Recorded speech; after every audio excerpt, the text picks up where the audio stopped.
Joining the Indian panel is Sushant Sareen, a senior fellow at the Vivekananda International Foundation, General Bakshi, editor of the Indian Military Review and Defence Analyst. Sanjay Jha is joining the panel of the Congress Party. Maroof stays on. And joining the panel from Pakistan right now is Syed Tariq Peerzada from Islamabad and Zafar Hilaly from Karachi. Thank you very much. In fact, Mr. Peerzada, for this very reason, that this second round of vituperative venom has been now thrown by Hafiz Saeed. For this reason alone, if for nothing else, Nawaz Sharif must now come to Delhi, just to prove at least Hafiz Saeed wrong.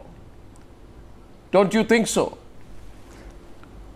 Well, Arnab, your problem is that you are so obsessed with Hafiz Saeed that you have turned him, in your mind, a national hero of Pakistan. He's a head of a very small party. He is not a political force in Pakistan to be reckoned with. Maybe you call terrorists.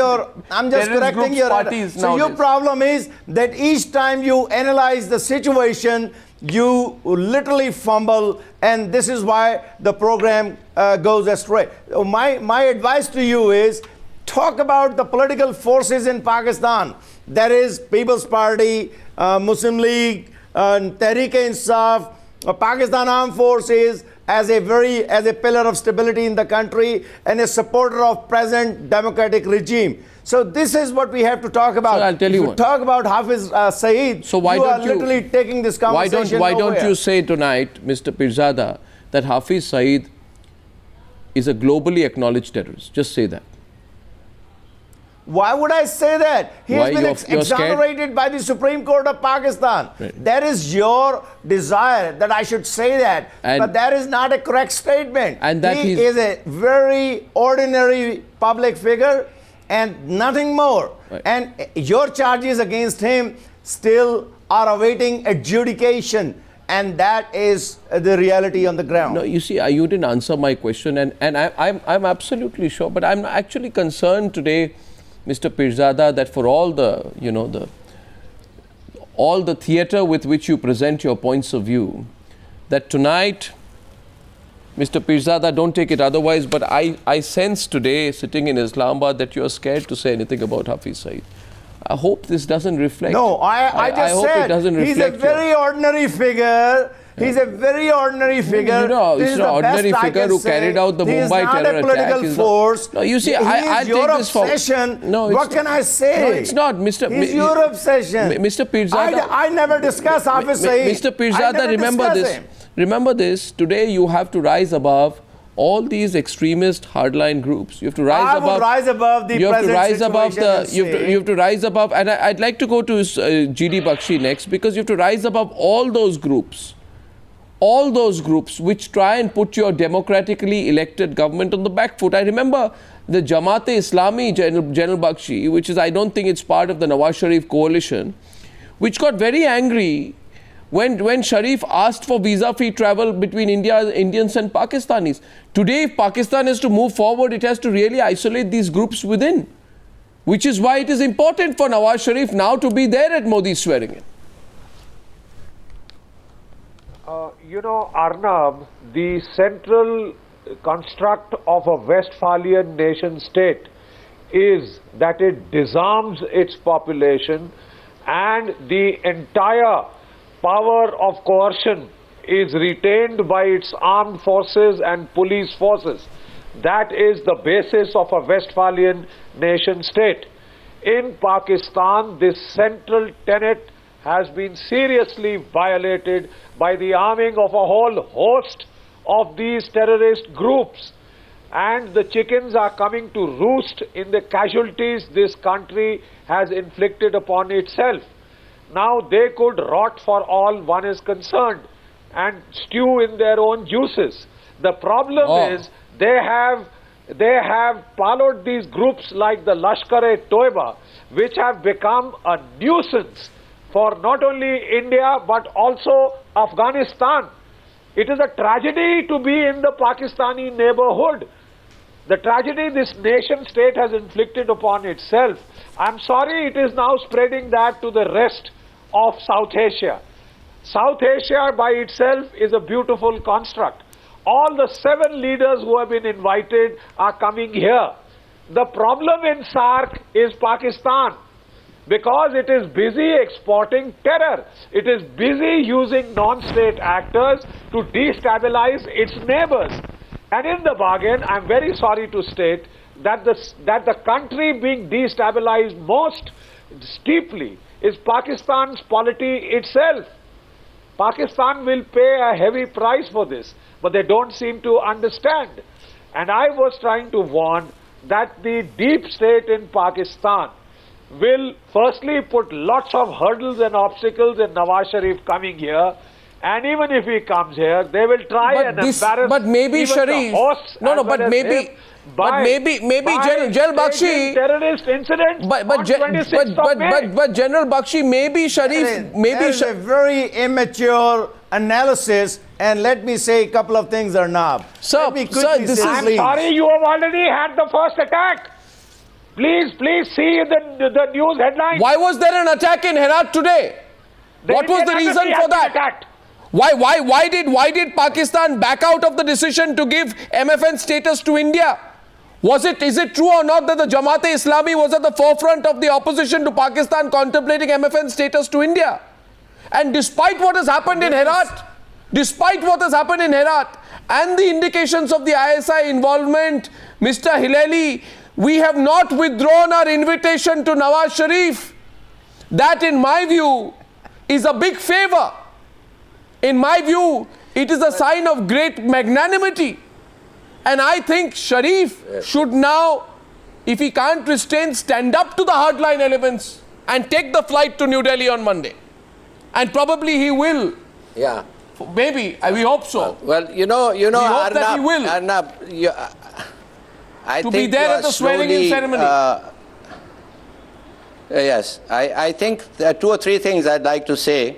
Number one, I think anybody who shakes hands with Mr. Bakshi, he better be careful lest he develop rabies. Bakshi. Because Bakshi is already so rabid that I think that there is a real danger of that. Secondly, you advise us to isolate extremists while you elect them. No, 1 second. What did you say, My goodness, my goodness. Now that's really rich, isn't it? You elect extremists and you tell us that we should isolate them. Wonderful. Sir, you please speak about the facts. Finally, and the facts of the matter are whether and or if not, I may, in your and view, explain to you whether or not in your problem view with Mr. Nawaz Sharif and the invitation. If you stop talking, you'll listen. Mr. Bakshi will respond. Hello. So, 1 second, I'll the listen problem to you. is, Mr. But provided you stay... Goswami, the problem is yes, this. Mr. Bakshi. No, provided you stay That within you the see, tone and Mr. tenor of the Modi, discussion. The discussion is whether your country can take on your hardliners. Yes, Mr. Bakshi. I would just like to tell my Pakistani interlocutor, your army has been ruling you for so long. And I hope you know the difference between a mister in the Pakistan army is supposed to be a second lieutenant. I happen to be a major general. Please, so I think let's get our designations right. Right? Because I expected the Pakistanis at least to be aware of a military culture. And as far as you advising us on who to elect and who not to elect, I think you better leave it to the Indian people. We know whom to elect. And I think we can run our democracy far better than you have run yours. You need a lot of help from your army. You need a lot of help from your army. That's why Congress is bleeding with every passing moment. That is why Congress is bleeding with every passing moment. And all those Congressites are the most defeated people on earth. 1 second, we have a congressman on the show, Sanjay Jha, but even he will tell you here, sir, that we respect the way our democracy is constructed. And please restrain yourself in making any sweeping suggestions about our democracy. Corruption, because democracy Sanjay is Jha, run by corruption, bad governance, under your lack of growth. Anyway, this is the problem that you have in India. 1 second, please. Pakistani counterpart. Hear it from Congress spokesman Sanjay Jha. 1 minute, no matter what political differences we may have within our entire political ecosystem, sir, when it comes to issues of our national integrity and honor, of our security, of the lives of our people, we are all on the same side. Hear that. Please, we have just had a verdict from the people of India. You can't talk about over honor in the 500 million presence of people have corruption voted, and being we respect it. practiced We in respect India. it. We may have differences with the Bharatiya Janata Party, but let me assure you, when it comes to issues of our country, we sink those differences. We are one. We are united, we always will be. And it is very unfortunate that you are making all kinds of ridiculous, preposterous statements that we condemn and we outright well, I have a news for you. India is the most polarized country going to work. At the it's an present exercise time. in futility. And I can tell you, I can only add one point for you, sir. Your reality is that you have, for a change, a popularly elected civilian government. Unfortunately, if they don't take the initiative in trying to perhaps progress peace with India much more and let Pakistan army remain the elephant in the room, you will be the losers. I think if Mr. Modi has made a gesture, it is up to the Pakistani government to respond appropriately. That's your call. But please do not make you all are these raising doubt about statements it. Your problem is you are raising doubts about his trip to India, like you have been raising doubts about the commitment of Pakistan to peace in the last 60 years. So you guys are only saying a problem. Sir, I can only tell you what the anchor Arnab Goswami asked you. Hafiz Saeed has a $10 million bounty on him. You don't put a bounty on a man if he's a freewheeling Democrat making organized speeches. You know that. He is not a force to be reckoned with. You know that he's an accepted international terrorist. You guys are having a problem. If you're going to be turning a blind eye, if you're in denial on Hafiz Saeed, you're in denial on 2611, then I think Pakistan is a serious internal issue to worry about. It's certainly That's an all issue. I want to say. Talk to Mr. Modi. He'll tell you, Mr. Peerzada, Mr. Peerzada, we are actually presenting you. Understand what's happening.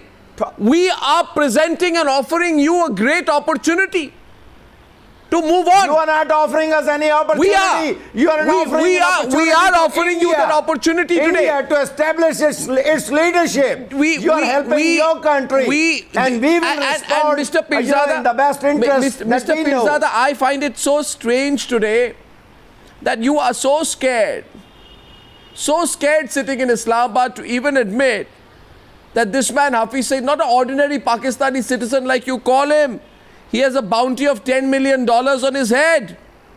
Right? So, go back. That makes him a national Interpol hero. Red Corner notice for him. Or he may be a national villain in India, but he's not a national hero in Pakistan. Well, great he's not. A terrorist cannot be a hero. But my question is to Sushant Sareen right now, taking the debate forward. Mr. Jen Bakshi, I'll come to you. Sushant Sareen, do you think Nawaz Sharif will now look back at these people in the eye, including Hafiz Saeed, seize the opportunity, take the flight, and whatever the risk that may go with it for him internally, in order to send a larger message to his own people that Pakistan cannot stand isolated today in the global community of nations? I'm afraid Mr. Sareen, we lost your audio there. I'm going to set your mic right and come back to you. Maroof, do you think he'll do that? Time is running out. We're already 4 hours behind the time with which they said they would get back to us. And your response also to what I've seen is needless aggression today from our Pakistani guest, especially Mr. Peerzada. Well, Arnab, I'll answer your question in two parts. One is, I think for Mr. Sharif, quite clearly, this is a litmus test because he, in his election promises, had talked about greater trade with India. So if he wants to begin the process, there's no harm in getting to know Mr. Modi under the cover of so many other countries, 7 other countries visiting India, and establish a rapport and then take the dialogue process forward if he seriously wants to do that. But what amazes me is that there is clearly a divided house in Pakistan, whether Mr. Sharif should be coming over or not, and we know where the opposition is coming from. As far as Mr. Peerzada and Mr. Hilali's repeated assertions about everything being wrong with India and its democracy, this is not new to us. We've been having them on our programs for years now, and it's the same line they give. But I'd request them to read at least 2 books and which will make Mr. Peerzada clear about the credentials of Hafiz Saeed. Read Stephen Tankell's The Storming the World Stage, The History of Lashkar-e-Toiba. Is Mr. Peerzada going to also deny that Lashkar-e-Toiba, under the leadership of Hafiz Saeed, other than him carrying a banner of $10 million on his head, runs the largest group of schools in Pakistan which is called the Al Dawa School, amongst other initiatives, and he still says he is a second-rate citizen lying somewhere in the corner of Pakistan. If that was the case, why did he lead the Jamaat prayers of the Imamiyat and did the Imamiyat for Osama bin Laden after he died, clearly wanting to take the mantle of Osama bin Laden after bin Laden's assassination? So here he is not an ordinary terrorist. We know that he has a very close rapport with Rawalpindi, and I think let's leave it at that. Yesterday, there was an article by Pakistan's Arnab, may I Khalid quickly Ahmed, respond who again to Maroof said very Raza? clearly that there is this relationship between the establishment and Lashkar-e-Toiba. My big question to my Pakistani counterparts today is that do they both oppose Nawaz Sharif's visit to India?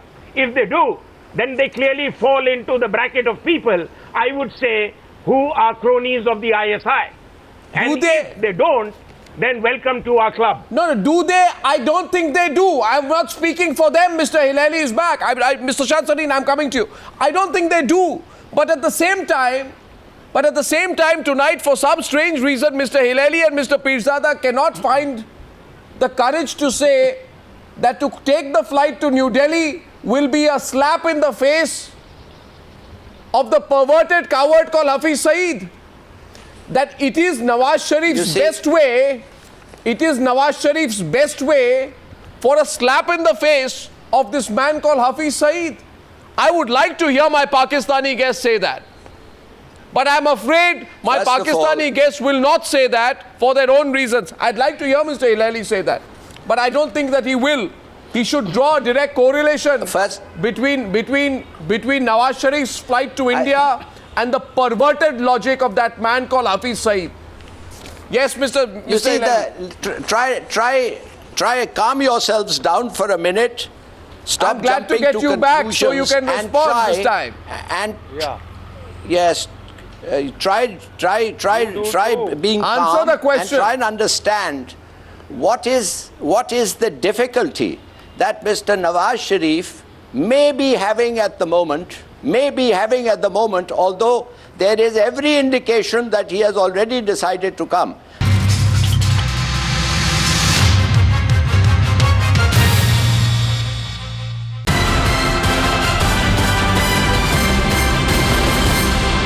But what are the difficulties he may have been having? And these are as follows. You tell me if it's right or wrong. Sir, don't build up some silly excuse. My question to you was, and if you want to avoid my question, I can give you 1,000 ways of avoiding the question. I would have hoped today, Mr. Hilaly, as a straight-talking man, that you would not run away from a direct question. However, if you want to, you can. Now, my question to you was, and I repeat the question. Will a flight to Delhi? But today you are will a flight to Delhi be a slap in the face of Hafiz Saeed or not? Now listen to me. Will a flight to Delhi be a slap in the face of Hafiz Saeed or not? The fact of the matter is that today Pakistan has been invited. Pakistan has been invited. Is he still talking? I mean, how can you hear if you continue to talk? You ask me a question and then you continue to talk, and then you tell me I'm not answering the question. You haven't even heard what I'm about to say. So stop talking to yourself. Answer the question. Stop falling in love with your own voice. Answer the question. Listen to what you've invited the question. Me will a flight to Delhi be a slap in the face of Hafiz Saeed or not? Then don't call me. Will a flight to Delhi be a slap in the face of Hafiz Saeed or not? Is a man, sadly, who most Muslims in India and Muslims in Pakistan see, there you are caught in your time warp. Because you are caught in your time warp. You run away from the question. I think I'm going to go to Sushant Sareen at this point of time. Because I'm not going to allow this, Mr. No, I'm not going to allow this. See, you have to understand this. You have to understand this, Mr. Hilaly, that if you want to run away from the question, I told you I can give you many ways of running away from the question. You want to interrupt I am telling you, Mr. Sushant. I think I'm not going to allow this. Sushant Sareen is coming. No, we want to keep it a serious discussion. If you want to reduce a serious discussion, if you want to reduce a serious discussion into some kind of unholy tripe, then I will not allow you. I'm reducing the volume now. No, Mr. Hilaly, either you talk within the parameters of the debate, Oh, Arnab. Arnab, stop if it talking and scares listen to you- Mr. Hilali. If it scares you to talk Stop within the talking. parameters of the debate, my question goes to Sushant Sareen. Why is that question not being answered? It's simple Arnab, the question. problem, Yes. let's come back to the main issue. Yeah, come let's back to come the back main to the issue. main issue, which Yeah. is whether Nawaz Sharif can come or not. And I have serious doubts whether he will be able to come. And one of the reasons is the kind of bigoted people you have in your studio from Pakistan. You know, these kind of bigots are the people who are going to stop Mr. Nawaz Sharif from coming. They are the kind of guys who are going to build that pressure up for him. Now, his problem is going to be his army. Look, his army has boxed him into a corner. The poor guy is supposed to be the Prime Minister of Pakistan. He cannot rescue a television channel from the strong arm tactics of the ISI and the army. How can he come and make peace with India? For God's sake, spare a thought for the poor chap, yeah? You know, so that his predicament with, for example, the Geo television should be enough of an indication of how powerless the poor guy is.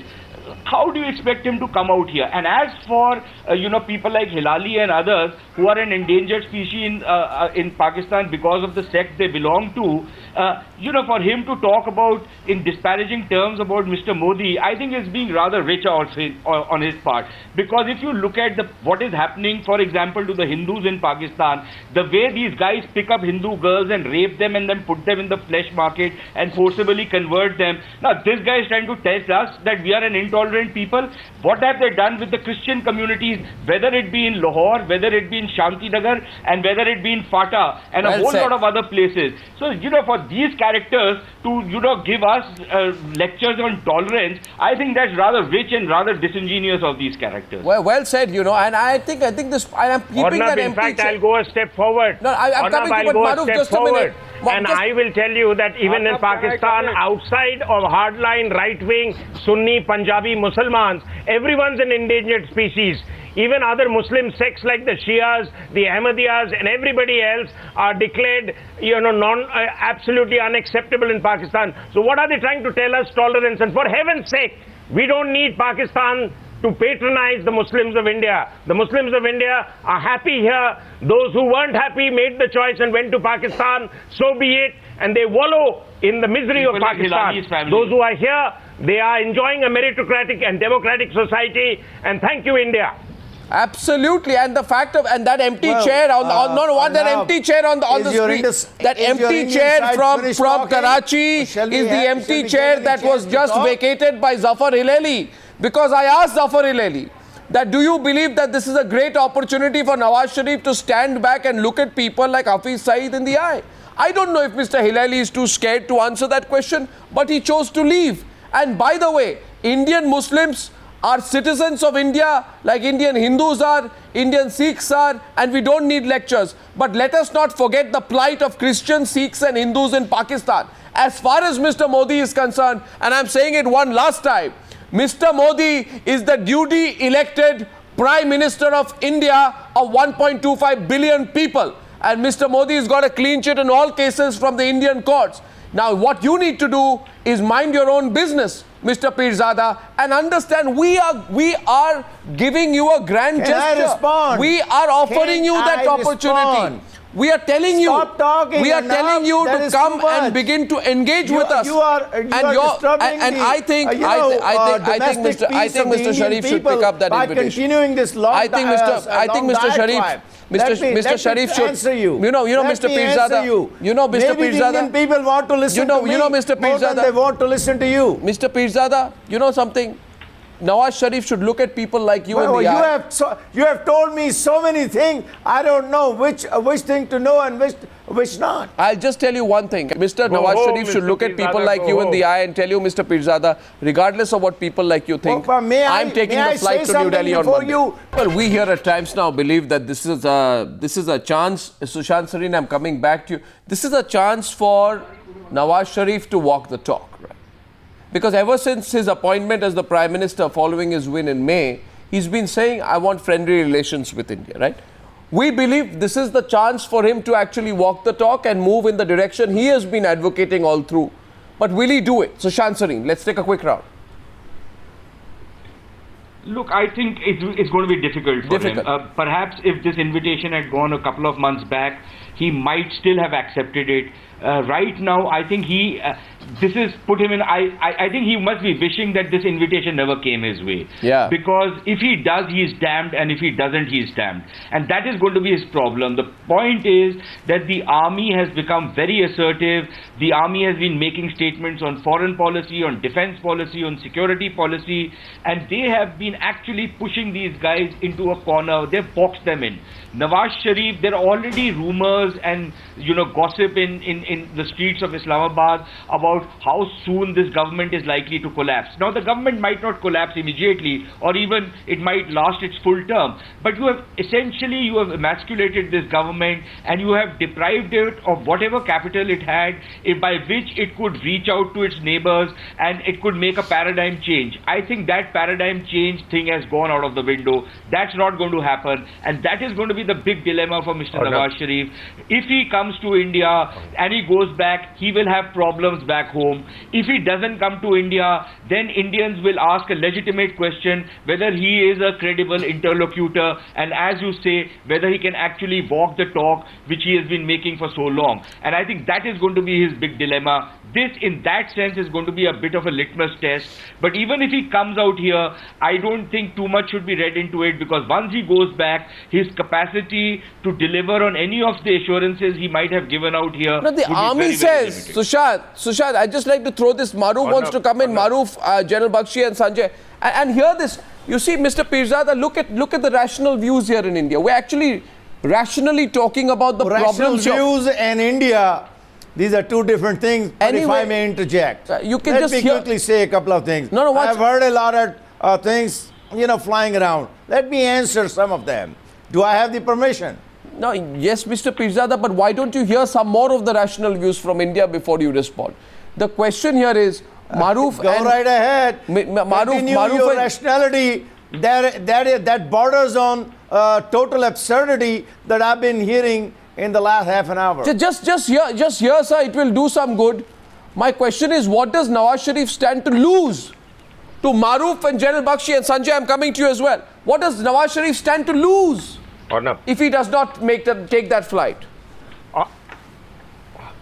Arnab, you see, as far as Nawaz Sharif is concerned, what he really stands to lose by coming to India is, as Mr. Parthasarathi had earlier reflected, he might just lose his chair.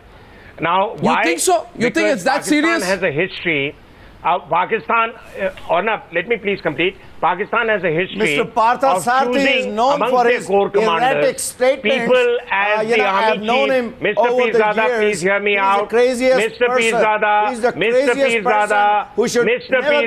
please hear me out. Mr. Peerzada, I have heard you again and again. Stop ranting. You guys are repeating yourself. Mr. Peerzada, hear me out. Mr. Peerzada, you have to hear me out. What I'm trying to say is that the dilemma that Mr. Sharif faces is that he is now confronted with an army chief who he chose over others, as he did in the case of Musharraf, as Bhutto did in the case of Zia, and earlier prime ministers did in the case of General Ayub Khan. All of them were seen to be acceptable to be chief, but suddenly they became larger than life, and they've threatened the very men who chose them over others. So I think Sharif has that problem. The second problem is Mr. Sharif has not been seen to deliver on a whole lot of economic promises that he made. The third problem is that Mr. Sharif is now being finger pointed at by a lot of Pakistanis that his regime is no cleaner or no more corrupt than other past regimes that have been there. And therefore, under those circumstances, I don't think Mr. Sharif is going to be able to walk the talk with India, despite the fact that this is a ceremonial occasion. If he comes, it will be good for his global image. If he doesn't come, then the world will know that the man's on the back foot. If he doesn't come, it's his absence which will be commented on. D Bakshi and Sanjay Jha. If he doesn't come, in my view, it is his absence which will be commented on the most. It will stick out like a sore thumb. And people will then say, D Bakshi, Sanjay Jha, over to you, and Mr. Peerzada, do listen to them. People across the country will say that Pakistan really does not have the maturity for its political leadership to take decisions on its own. D Bakshi and then Sanjay Jha.